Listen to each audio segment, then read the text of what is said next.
참된 위로라는 제목으로 27장 전체를 좀 살펴보겠습니다. 성경을 읽어보면 의인 한 사람으로 인해 많은 사람들이 유익을 얻게 되는 장면을 심심치 않게 볼 수가 있습니다. 예를 들자면 창세기 18장 26절에 보면 하나님께서 소돔성을 심판하시려 하자 아브라함이 하나님께 간절히 중재하는 장면이 나옵니다. 그러자 하나님께서 아브라함에게 말씀하시기를 이 성에 50명의 의인이 있다면 그들을 위하여 이 성을 용서하리라고 말씀하십니다. 그러니까 하나님이 인정하시는 의인 50명 때문에 그 성이 잠시 심판에서 구원받게 될 것을 말씀하는 내용입니다. 그리고 이어지는 말씀들이 의인 45명, 의인 40명, 의인 30명, 의인 20명, 의인 10명만 있어도 그들을 위하여 이 성 전체를 용서하시겠다라고 약속하십니다. 이처럼 의인 한 사람이 많은 사람에게 유익을 끼칠 수 있다는 사실을 말씀하고 있는 내용입니다. 그래서 가만히 성경을 살펴보니까 이 세상 가운데 하나님의 특별한 사랑을 받고 관심을 받는 사람들이 있다는 사실을 성경 전체에서 우리가 확인할 수가 있죠. 그래서 성경적인 원리대로 짐작을 해보면 우리의 눈에는 보이지 않지만 신실한 주님의 백성들로 인해서 세상은 선한 유익과 혜택을 받아왔을 것이다, 이런 평가를 하게 됩니다. 그래서 우리 눈에는 정확하게 그것이 선명하게 보이지는 않지만 분명 인류의 역사 속에서 신실한 주의 백성들 때문에 세상은 선한 유익과 혜택을 받아왔을 것이다. 그러나 세상은 이 사실을 모르고 도리어 참된 교회를 핍박하는 일을 쉬지 않고 행하고 있습니다. 그래서 시편 2편에 보면 하나님께서 이 땅에 있는 사람들을 보시며 비웃고 계시는 장면을 기록하고 있죠. 어찌하여 이방 나라들이 분노하며 허사를 헛된 일을 경영하는고, 계속해서 헛된 일을 도모하고 있는 이 세상 사람들을 볼 수가 있습니다. 요셉이라는 의인 한 사람이 애굽뿐 아니라 그 지역에 속한 모든 나라와 민족 전체를 구원하였듯이 의인 한 사람으로 인하여 많은 사람들이 혜택을 입게 됩니다. 그래서 어떤 사람들은 혹자는 요셉의 지혜 때문이다 이렇게 말하는 분들도 있겠지만 반은 맞는 말입니다. 그러나 성경이 요셉의 역사를 줄기차게 기록하면서 반복적으로 내보이는 단어가 뭐냐면 형통입니다. 형통. 그가 하나님과 함께함으로 형통하였다. 이런 기록들이 심심치 않게 발견이 됩니다. 저는 우리 그리스도인의 삶에 이런 역사들이 많이 나타나기를 기대하고 소망해 봅니다. 그것이 잠시 위기에서 건진받는 육체적인 구원이든 영원한 생명을 누리는 본질적인 구원이든 우리 한 사람의 진실한 믿음을 통해 교회와 가정 그리고 세상에 선한 유익이 있게 되기를 기도하고 소망을 해봅니다. 이런 맥락으로 본문을 보게 되면 로마로 향하는 바울이 탄 배가 유라굴로라는 거대한 광풍을 만나게 되어서 생명의 위협을 받고 있는 상황을 지금 계속해서 기록하고 있습니다. 그래서 27장 전체의 내용은 항해 일지와 같이 항해 가운데 일어난 일을 매우 구체적으로 기록해 놓고 있습니다. 그러므로 성경의 내용이 역사적이라는 사실을 말하기도 하고 강조하기도 하고, 그래서 항해 전문가들이 27장 전체 내용을 읽어보면 이건 직접 경험하지 않고서는 이렇게 자세히 기록해 놓을 수 없을 것이라고 말하면서 성경의 역사성을 신뢰하는 그런 이야기를 하는 것을 들은 적이 있습니다. 아마도 누가는 이 배에 타고 있었을 것이고 광풍 속에서 바울의 모습을 보고 있었을 것입니다. 다시 말씀드리지만 의인 한 사람이 하나님의 보호를 받는 덕분에 276명의 사람들이 혜택을 입고 구원을 받게 되었다라고 하는 사실을 기록한 내용이 27장 전체의 내용이라고 볼 수가 있겠죠. 23절을 보면 바울은 하나님의 천사를 통해 이번 항해 가운데 배는 잃어버리게 되지만 아무도 생명을 잃지 않을 것이라는 약속을 받게 됩니다. 저는요 27장 읽으면서 상당히 하나님의 예언이 지난 밤에 하나님의 천사를 통하여서 하나님이 어떻게 바울이 탄 배를 인도해 가실지에 대해서 말씀하는 내용을 보니까 너무 구체적으로 예언하시는 거예요. 26절에 심지어 밀려가 한 섬에 닿게 되는 것까지도 이 주의 천사가 이렇게 바울에게 이야기해 주었다라고 하는 것을 확인할 수가 있게 되는 것이죠. 결론적으로 이 약속의 말씀은 성취되었고 말씀대로 배는 난파되고 상실하지만 사람들은 모두 생명을 보존하게 되었습니다. 첫 번째로 우리가 살필 것은 위로의 필요성입니다. 우리 22절에 볼까요? 내가 너희를 권하노니 이제는 안심하라. 너희 중 아무도 생명에는 아무런 손상이 없겠고 오직 배뿐이리라. 바울은 지금 멀찌감치 떨어져서 이 사건을 평가하는 구경꾼이 아닙니다. 같은 위기를 겪고 있습니다. 같은 위기지만 다른 반응을 보이고 있습니다. 바울 역시 광풍을 만나고 있는 그 배에 타고 있습니다. 폭풍으로 인하여 배는 심하게 요동치고 안간힘을 쓰고 있지만 속수무책입니다. 사람들의 마음속에는 희망이 사라졌습니다. 20절에 말씀드렸듯이 구원의 영광마저 없어졌더라, 이렇게 말씀을 하고 있죠. 구조되리라는 모든 희망을 포기하는 사람들의 마음 상태를 여실히 드러내주고 있고, 그때 바울이 일어나 말씀합니다. 그 말씀의 내용은 위로하는 겁니다. 그래서요, 22절 안심하라 라고 하는 단어가 헬라어 원문에 보면 유두메오라는 단어인데요, 기뻐하라라는 뜻입니다. 행복하자라는 뜻입니다.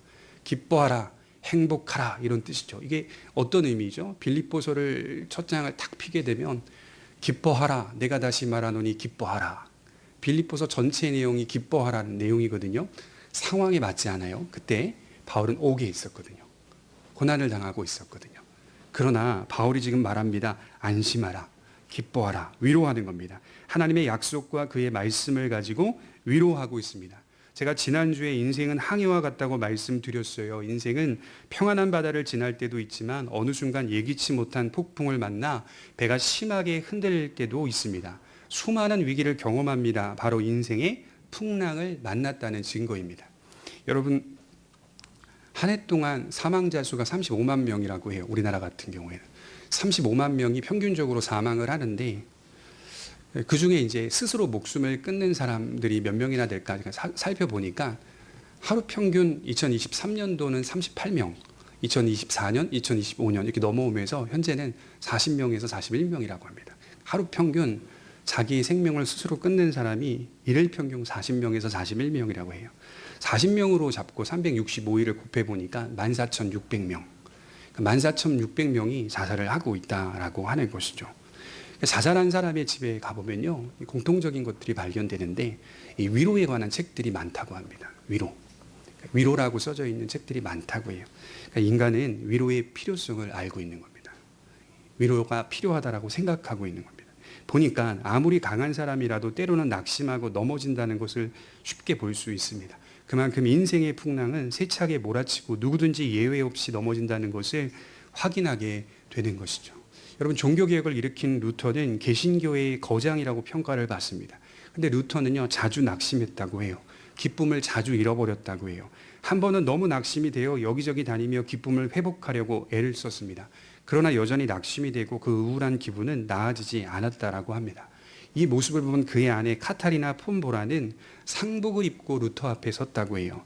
루터의 낙심을 경계하는 의미로 취한 행동이었습니다. 그리고 루터에게 말하기를 하나님이 죽으셨기 때문에 당신이 낙심하는 것입니다.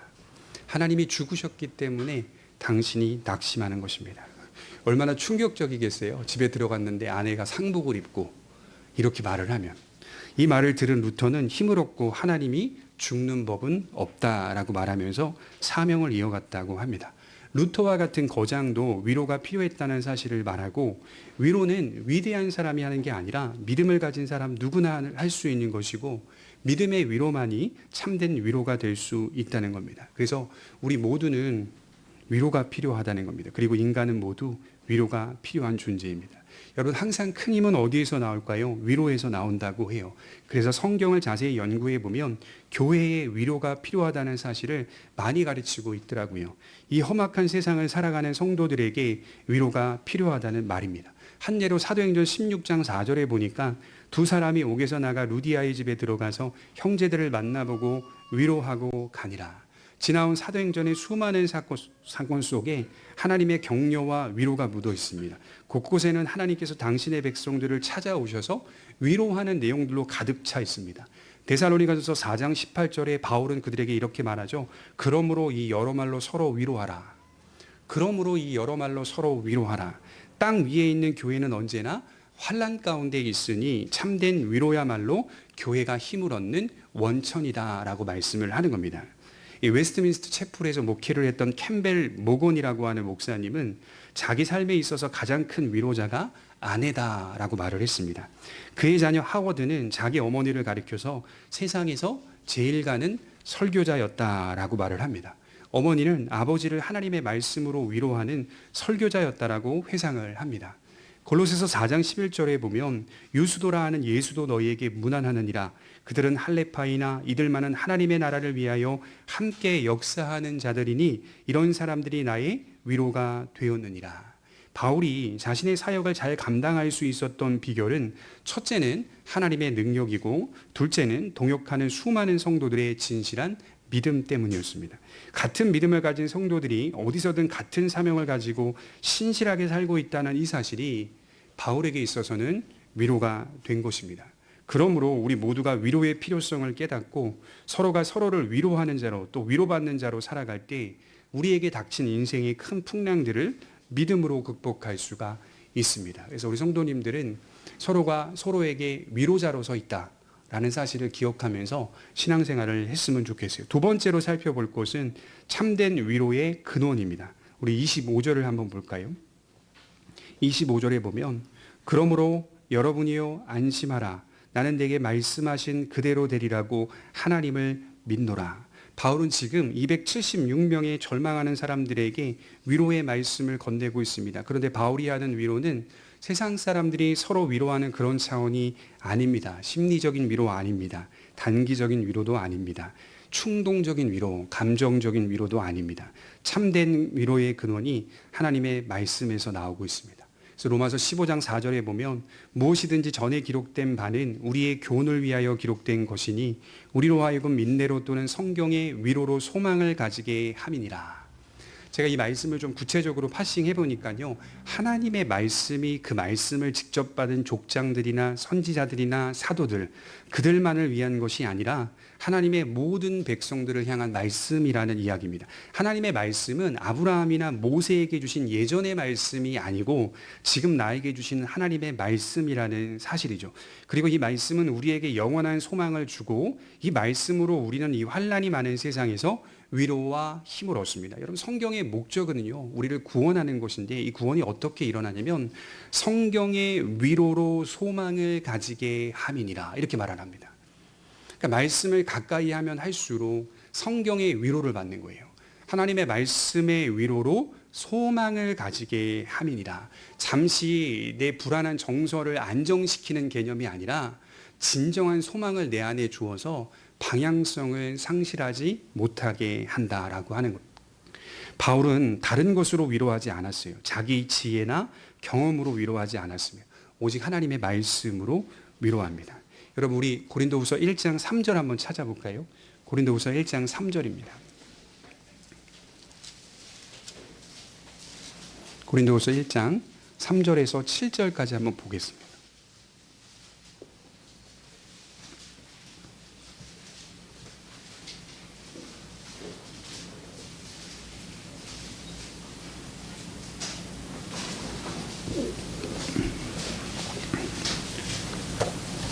우리 한 절씩 교독하고 7절 같이 읽겠습니다. 3절입니다. 찬송하리로다. 그는 우리 주 예수 그리스도의 하나님이시요 자비의 아버지시요 모든 위로의 하나님이시며 우리의 모든 환난 중에서 우리를 위로하사 우리로 하여금 하나님께 받은 위로로서 모든 환난 중에 있는 자들을 능히 위로하게 하시는 이시요 그리스도의 고난이 우리에게 넘친 것 같이 우리가 받는 위로도 그리스도로 말미암아 넘치는도다. 우리가 환난 당하는 것도 너희가 위로와 구원을 받게 하려는 것이요 우리가 위로를 받는 것도 너희가 위로를 받게 하려는 것이니 이 위로가 너희 속에 역사하여 우리가 받는 것 같은 고난을 너희도 견디게 하느니라. 다 같이 너희를 위한 우리의 소망이 견고함은 너희가 고난에 참여하는 자가 된 것 같이 우리 그러할 줄을 알미라. 이 본문에 보시면요, 위로라는 단어가 몇 번이나 나올까요? 돌아가셔서 읽어보시면 10번 나옵니다. 10번. 하나님의 말씀이 이처럼 교회와 성도들을 위로하고 있다라는 사실을 증명해 주고 있는 내용입니다. 그렇다면 이 말씀은 무엇을 의미할까요? 당연히 참된 위로자이신 예수님을 가리킵니다. 바울은 지금 하나님의 말씀을 전하여 위로하고 있는데 이 위로의 말씀 속에는 언제나 복음이 있습니다. 바울은 지금 로마로 가고 있습니다. 그 이유는 하나님의 말씀을 전하기 위함인데 이 말씀의 중심에는 언제나 복음, 예수 그리스도께서 계십니다. 그래서 우리가 하나님의 말씀으로 위로를 받는다는 뜻은 단순히 성경책에 기록된 내용들을 의미하는 게 아니라 예수님을 믿고 그 믿음 안에서 하나님의 말씀을 대한다라는 뜻입니다.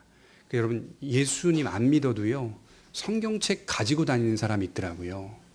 예수 안 믿어도요, 성경책 들고 다니고요, 때에 따라 성경책 읽는 사람들이 있더라고요. 물어보면요, 위로가 된대요. 믿음에서 나오는 위로가 아니라 책에서 여러 가지의 문구 속에서 나오는 위로가 있대요. 진정한 위로 아니라는 겁니다.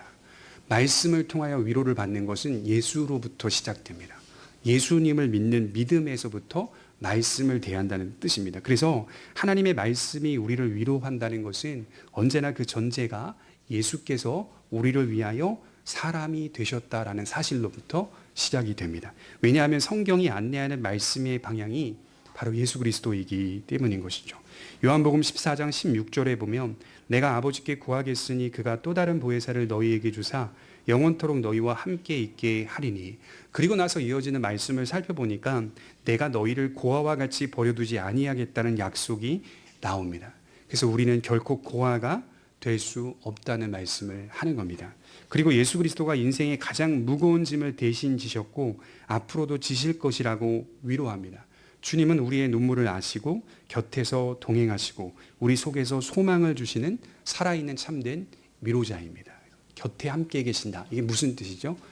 곁에서 함께 걷는다 이런 의미가 아니라 우리가 그의 안에, 그가 우리 안에 계신다라고 하는 말씀인 거죠. 그래서 세상은 우리를 버릴 수 있고 위로하는 것도 한계가 있습니다. 그러나 예수님은 영원한 위로자라고 말씀을 합니다. 우리를 위하여, 우리를 대신하여 우리 때문에 모든 일들을 이루셨습니다. 히브리서 12장 3절에 보면 믿음의 주여 또 온전케 하시는 이인 예수를 바라보자. 저는 그 앞에 있는 즐거움을 위하여 십자가를 참으사 부끄러움을 개의치 아니하시더니 하나님 보좌 우편에 앉아 계시니라. 위로가 뭘까요? 바라봄이 위로다. 그래서 그리스도인들의 위로는 바라보는 겁니다. 누구를요? 온전케 하시는 믿음의 주이신 예수님을 바라볼 때에만 위로가 생기는 겁니다. 그러니까 예수님 바라보지 않으면 위로가 오지 않아요. 주님을 바라보는 이 단순한 구조가, 단순한 설계가 쉽지 않다라는 사실을 살면서 경험하게 되는 것이죠. 예수님의 온전케 하심이 우리 가운데 임하고 있다는 사실을 기억해야 합니다. 그래서 하나님의 말씀으로 위로를 받는 성도는 언제나 예수님을 믿는 믿음이 견고해진다는 사실로 열매를 맺습니다. 이 열매를 맺어야 하는 것이죠. 예수님 자신이 우리의 위로자이기 때문인 것이죠. 마지막 세 번째로 살필 것은 참된 위로를 소유한 자는 도망의 자리가 아니라 책임의 자리에 있습니다. 우리 30절에 한번 볼까요? 30절에 보면 이렇게 기록되어 있습니다. 사공들이 도망하고자 하여 이물에서 닻을 내리는 채 하고 거룻배를 바다에 내려놓거늘. 14일 동안 배가 표류하다가 사공들이 수심을 재보니 두 번 쟀다라고 기록되어 있어요. 한 번 재보니 37m 정도, 두 번째 재보니 27m 정도로 얕아진 겁니다. 그리하여 육지가 가깝다는 사실을 짐작하게 되고 바울의 말처럼 살아날 수 있다는 소망이 생기게 됩니다. 그런데 이런 소망이 생기자 사공들은 30절에 보면 모두 도망갈 생각을 합니다. 치밀해 보여요. 이물에서 이렇게 기록되어 있죠. 이물은 이물, 이게 아니라 한자인데 이물, 물을 가르는 앞부분을 뜻하는 것이죠. 이 앞부분에서 그들이 닻을 내리는 척하면서 구명정을 내리고 있어요. 이들은 하나님의 말씀이나 안전보다 거짓된 속임수를 더 신뢰하고 있는 자들입니다. 그러니까 이렇게 닻을 내려가지고 배를 안전하게 이렇게 정박시키고 또 항해하게 하려고 하는 게 아니라 내리는 척하면서 배에 딸려 있는 거룻배, 줄에 묶여 있는 구명정을 내려서 자기들 그거 다 타고 도망가려고 지금 치밀하게 계획을 하고 있어요. 하나님의 말씀이나 안전보다 거짓된 속임수를 더 신뢰하는 자들, 이게 바로 세상 사람들의 마음과 계획을 뜻하는 것이겠죠. 기회가 주어지면 따지고 계산하고 욕심 채우고 도망가기 바쁩니다. 사공들이 모두 도망가면 어떤 일 벌어질까요? 여러분, 이 지금 사공들 다 도망갔다고 생각해 보세요. 어떤 일 벌어질까요? 배를 조종할 수 없습니다. 다른 사람들은 기술이 없거든요. 그 배에 탄 수많은 생명을 지키지 못합니다. 이 사실을 잘 알고 있었기 때문에 사공들은 그저 도망갈 생각밖에 없습니다. 보통 이처럼 같이 고생했다면 같이 살아날 마음을 가져야 하는데 도망갈 생각을 합니다. 바울은 배에 탄 모든 사람들을 구원하려고 애를 쓰는 반면에 이들은 도망갈 생각뿐입니다. 이들에게는 책임의 자리가 보이지가 않아요. 자기 살 궁리에 빠져 있습니다. 제가 이 말씀을 보면서요, 신앙생활도 그런 것 같아요. 믿음의 사람들은 먼저 권리를 주장하는 사람들이 아니라 희생하는 자리이고 책임의 자리에 있다는 사실을 기억해 볼 필요가 있어요. 그래서 목회자들 만나보면 저도 며칠 전에 이렇게 목사님들이 저희 교회에 와서 저희 동기 목사님들 6분하고 함께 모임을 가졌는데요. 서울에서도 목회하시고 양주에서도 목회하시고 저기 광명에서도 목회하시고 부천에서도 목회하시고 이렇게 이런 분들인데요. 이야기를 들어보면 아슬아슬한 성도들이 있다는 거예요. 교회마다 아슬아슬한 성도. 무슨 뜻일까요? 지금 교회를 떠나고 신앙을 버려도 당황스럽지 않을 만큼 아슬아슬한 성도들이 있다는 거예요. 근데 목회자들은 누구를 보며 위로를 받겠어요? 아슬아슬한 성도들은 늘 마음에 걱정입니다. 사실은 제 안에 늘 한 주 동안의 걱정입니다. 그러나 든든한 성도는 말없지만 그럼에도 불구하고 자기의 자리를 지키며 믿음 안에 신실하게 살아가는 성도들, 든든한 성도들을 보면 걱정이 되지 않습니다. 그 성도들의 삶과 환경에 어떤 일이 벌어져도 걱정이 되지를 않아요. 희한하게 든든함이 있습니다. 어떤 성도로서 우리가 살고 있는가? 신앙생활 해보면 그저 회피하고 도망가려고 하는 사람들이 있습니다. 그러나 성경 어디에도 도망가려고 하는 신앙인들을 인정해주는 본문은 없습니다. 언제나 복음 때문에 희생하고 수고하며 교회를 사랑하는 성도들로 가득 차 있는 내용이 성경 말씀입니다. 이런 사람들이 가정도 사랑하고 자기의 삶도 사랑한다라고 말씀을 합니다.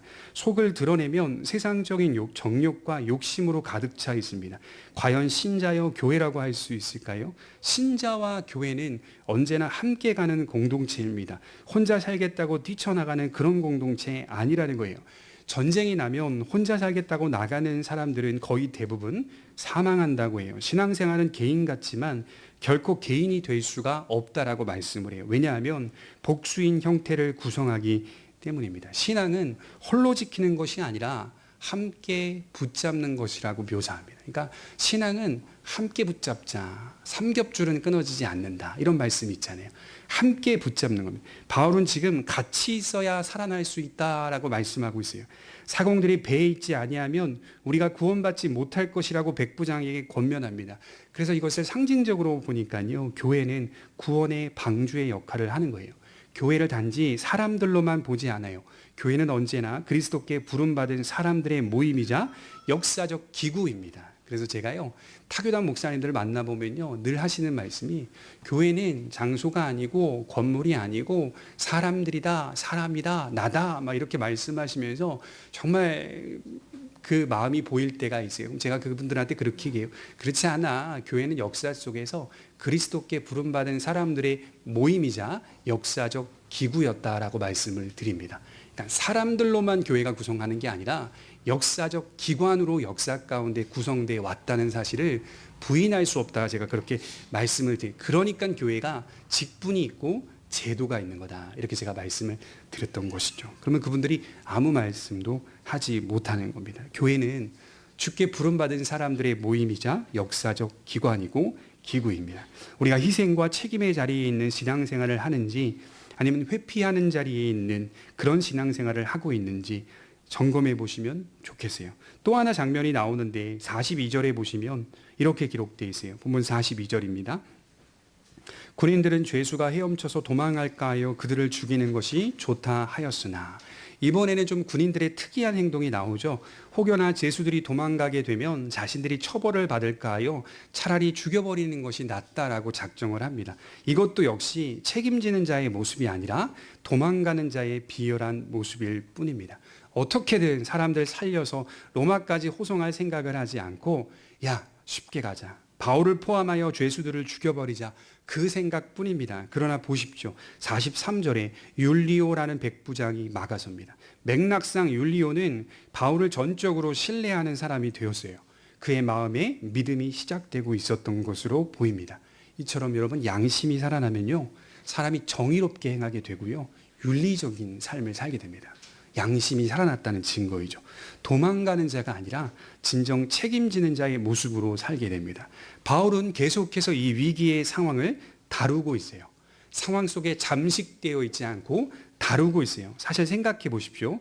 이미 바울은 이번 항해가 매우 위험하다는 사실을 10절에 보면 강력하게 촉구했습니다. 당장 중단해야 한다라고 말하면서 미항에서 겨울을 보내자라고 건의했던 사람이 바울이었어요. 그러나 선장과 선조와 백부장이 미항이 아니라 어디라고요? 베닉스까지 가야 한다라고 주장했어요. 이것 때문에 큰 광풍과 폭풍우를 만나서 지금 700km를 표류하게 된 겁니다. 그런데 바울의 대응은 참 흥미로워요. 21절에 보면 여러 사람이 오래 먹지 못하였음에 바울이 가운데 서서 말하되 여러분이요 내 말을 듣고 그에 대해서 떠나지 아니하여 이 타격과 손상을 면하였더라면 좋을 뻔하였느니라. 그리고 나오는 22절에 보면 이렇게 시작하죠. 내가 너희를 권하노니, 사실 원문에 보면요 내가 앞에요 다른 문장이 있어요. 다른 단어가 있어요. 카이라는 접속사가 있습니다. 카이. 하지만 그러나 이렇게 시작되는 겁니다. 좋을 뻔하였느니라, 하지만 또는 그러나 내가 너희를 권하노니 이제는 안심하라. 바울은 분노하고 화내지 않아요. 분노하고 화내기보다 지난번 나의 경고를 듣지 않았다는 사실을 상기시키고 다시 희생의 자리, 책임의 자리에 들어갑니다. 상황을 다루고 있어요. 그리고 백부장 율리오가 주도해야 할 일을 바울이 주도하기 시작합니다. 의욕과 식욕이 떨어진 사람들에게 34절에 보면 음식을 먹으라고 권합니다. 이 무슨 뜻이죠? 힘을 내라. 지금 의욕이 다 떨어졌거든요. 구원받지 못할 거라고 생각하거든요. 살아날 수 없다라고 아예 포기해버리고 있거든요. 음식 먹자. 밥을 먹자. 힘을 내라. 그런데 이 식사는 매우 거룩해 보여요. 주님의 만찬과도 같아 보입니다. 바울은 흔들리는 배 안에서 성찬을 베푸는 것 같은 거룩한 의식을 행합니다. 모든 사람 앞에서 35절에 보면 하나님께 감사의 기도를 드리고 떼어 먹었다. 먹었다는 표현이 안 나오고 떼어 먹었다 이런 식으로 표현해죠. 마치 예수님께서 마태복음 14장에 오병이어의 사건처럼 작은 음식 가지고 하늘을 우러러 축사하시고 떼어 주신 것과 같은 거룩한 장면을 연출하고 있습니다. 이것은 분명하게 평범한 식사는 아니었던 것으로 보여요. 여러분 여기 지금 사람들 다 살아나고요. 나중에 살면서 이 사건들을 자기들이 생존했을 때 이제 회상해 볼 때 어떤 장면이 제일 많이 기억에 남을까요? 제가 볼 때는 그 흔들리는 배 안에서 바울이 음식을 들고 하늘을 향하여 축사하고 떼어주었던, 기도하면서 떼어주면서 함께 음식 먹었던, 말도 안 되는, 상황에 맞지 않은 그런 장면들이 혹시 기억에 남지 않을까요? 제가 본 영화 중에 인생 영화라고 볼 수 있는 여러 영화들이 있는데 그 중에 타이타닉이라는 영화가 있습니다. 다 보셨죠? 이 타이타닉 영화 가운데 정말 많이 울었거든요. 여러 장면들 속에 큰 감동이 있었는데 제일 꼽으라고 한다면 인상 깊은 장면은 역시 배가 침몰할 때 찬송가 338장인가요? 찬송을 연주했던 연주자들입니다. 예전 찬송은 364장인가 8장인가 그렇긴 한데요. 내 주를 가까이 하게 함은 십자가 짐 같은 고생이나 내 일생 소원은 늘 찬송하면서 주께 더 나가기 원합니다. 그거를 하고 있는 거예요. 제가 너무 그게 감동이 되고 은혜가 되어서 픽션을 넣었나 보다 해가지고 찾아봤던 적이 있어요. 근데 실화라고 합니다. 실화. 그 연주자들이 진짜 있었고 배가 침몰하기 10분 전까지 그 찬송을 연주하고 있었다고 해요. 그래서 나중에 이분들의 시신을 찾았나 봤더니요. 이 왈레스 하틀리라고 하는 이분의 시신 하나만 건지고 나머지 모든 분들은 찾지 못했다라고 하더라고요. 여러분 그 타이타닉에서 생존한 사람들이 많거든요. 그 사람들을 찾아서 인터뷰했어요. 그 사건 가운데 가장 기억이 많이 남는 그 장면이 있습니까? 그 순간이 있습니까? 물어보면 모두가 다 하나같이 연주자들이라고 말했다고 합니다. 왜 그런가 했더니 상황에 맞지 않은, 정말 상황에 맞지 않은 행동을 하고 있는 그분들을 보면서 도저히 이해가 안 간다. 자기들은 그게 자기 인생 속에 가장 크게 남았다라고 하는 것을 이야기하는 것을 본 적이 있습니다. 이렇게 상황과 맞지 않은 모습들을 신자가 담대하게 보이고 있는 겁니다. 바울은 지금 음식을 먼저 먹습니다. 그리고 276명이 함께 먹습니다. 이것은 용기를 주는 식사였어요. 위로를 주는 식사였습니다. 배불리 먹고 남은 밀을 바다에 버립니다. 그리고 배를 가볍게 하였다라고 38절에 기록하고 있습니다. 사람이 해야 할 일은 계속하라는 의미가 아닐까요? 아무것도 하지 않는 신자가 아니라 자연 법칙을 무시하지 말고 인간 편에서 해야 할 일을 성실히 이행하라는 말씀을 담고 있습니다. 살아가라. 저와 여러분들이 살아가야 하는 방식은 기본적으로 성실히 다하여 살아가는 방식입니다. 시편 37편 3절에 보면 그의 성실로 식물을 삼을지어다. 그러니까 이 신자의 삶은 기본적으로 자연 법칙 무시하지 않고 그의 성실을 자기의 음식으로 삼을 수 있는 사람. 이게 기본적인 우리의 방향이죠. 그리고 38절에 또 버리는 걸 보면서요. 잊지 말아야 할 것은 때론 생명을 위해서 세상에 속한 것들을 가볍게 여겨야 하고 버리기도 해야 한다는 것이겠죠. 자기 생명 지키기 위해 때로는 세상에 있는 것들을 버려야 할 때도 있다. 그래서 제가 다시 읽어보니까 처음에는 뭘 버렸냐면 짐을 버렸습니다. 두 번째는 장비를 버렸습니다. 세 번째는 음식을 버립니다. 밀을 버립니다. 다 버린 거거든요. 근데 생명을 지켜냅니다. 이 두 관점이 우리 신앙의, 우리 인생의 중요한 관점인 것 같아요. 성실히 살아가요. 그러나 그것만으로 되는 게 아니라 예수님을 나의 피난처로 삼아서 생사화복을 주께 맡기며 살아가는 신앙이 가장 중요하다는 말이죠. 그래서 바울은 내 주 예수 그리스도를 아는 지식이 가장 고상하다고 말하며 내게 있는 것을 배설물로 여기고 내가 그리스도를 얻고 그리스도 안에서 발견되고자 한다라고 고백하고 있습니다. 그러니까 자기가 가진 것들이 얼마나 많았겠어요. 그런데 예수 안에서 자기를 발견하니 내가 가진 것들이 배설물밖에 되지 않는다라고 하는 사실을 깨달았다는 것은 필요 없다는 의미보다는 그리스도에 비하면 큰 가치가 있는 게 아니다라고 하는 것을 깨달으며 살았던 사람이 바울 아니겠습니까? 이제 말씀을 정리하면 신자는 주님이 오실 때까지 각자 도망가는 삶이 아닌 공동체 안에 머물며 서로를 위로하고 하나 되어 서로의 믿음을 지켜주어야 할 책임이 있습니다. 하나님의 약속은 반드시 성취된다는 사실을 말씀 안에서 날마다 상고하며 서 있을 때 우리는 도망자의 자리가 아니라 책임의 자리에 머물며 끝까지 믿음의 항해를 이어갈 수가 있는 겁니다. 마지막으로 우리 주님의 약속을 기억합시다. 예수님 부활하시고 제자들에게 마지막으로 대위임명 말씀하실 때 뭐라고 말씀하셨냐면 볼지어다 내가 세상 끝날까지 너희와 항상 함께 있으리라. 이번 한 주도 이 말씀이 우리 인생을 승리케 할 줄 믿습니다. 기도하겠습니다.